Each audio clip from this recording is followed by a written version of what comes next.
Appleton International Airport announcing today they're adding more flights for the 2025 NFL Draft. Airport Director Abe Weber says Allegiant Air will add flights to destinations like Canton, Ohio, the home of the Pro Football Hall of Fame, and Pittsburgh, which will host the 2026 NFL Draft. American and Delta Airlines are also going to add flights throughout the country. For Wednesday, Saturday, and Sunday of the draft week, Weber says the amount of flights and seats will double compared to a normal day. Airport's goal is to get football fans up to the draft as quickly and stress-free as possible. Outagamie County Executive Tom Nelson said the added flights for the draft will greatly impact the surrounding community from an economic standpoint.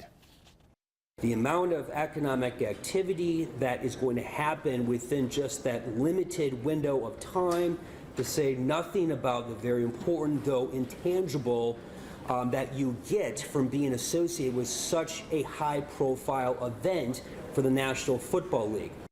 And Weber expects the airport's concourse expansion will be completed in time to welcome those football fans from all over the world to Northeast Wisconsin for the NFL Draft. And